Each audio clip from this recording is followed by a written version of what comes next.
আপনারা কেমন আছেন? আশা করি ভালো আছেন। ভালো থাকার জন্য দোয়া ও ভালোবাসা সবসময় আপনাদের জন্য আমার পক্ষ থেকে আছে এবং থাকবে।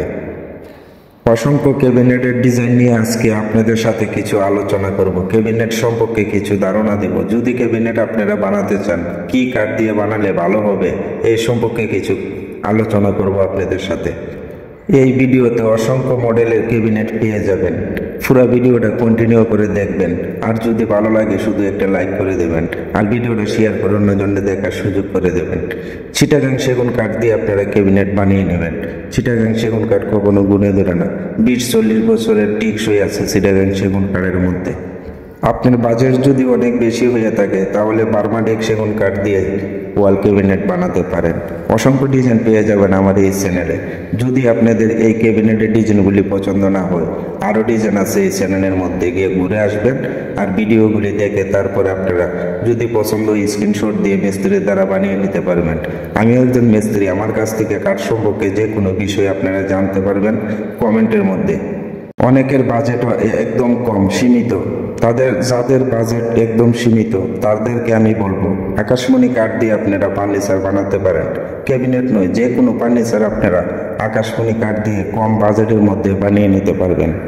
তবে আমি একটা কথা বলবো আপনাদেরকে, আপনাদের ভালোর জন্য পুরো ভিডিওটা কন্টিনিউ করবেন।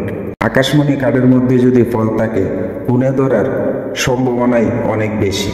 কিন্তু আমি বলবো আকাশমণি কাঠ দিয়ে ফার্নিচার বানাতে পারেন, কিন্তু আকাশমণি কাঠ ফল ছাড়া ফার্নিচার বানাবেন, টেকসই মজবুত হবে। 20-30 বছর আপনার ফার্নিচার নষ্ট হবে না।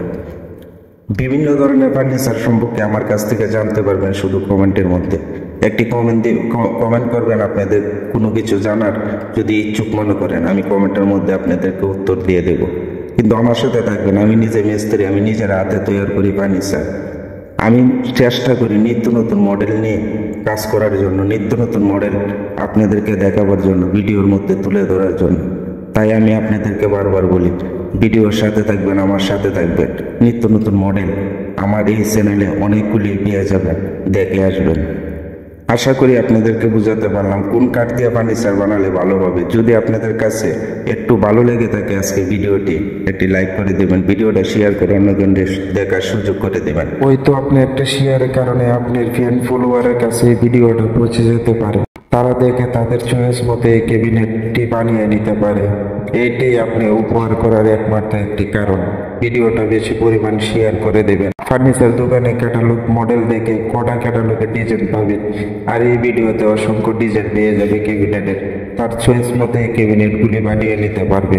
ফার্নিচার দোকানে যাওয়ার পরে যে ফার্নিচারটি বানাবেন ওইতে একটি আপনি ক্যাটালগ বই পাবেন, আর এই ভিডিওতে অসংখ্য ডিজাইন পেয়ে যাবেন। আপনারা ভালো থাকবেন, সুস্থ থাকবেন। দেখা হবে নতুন আরেকটি নতুন ভিডিওতে।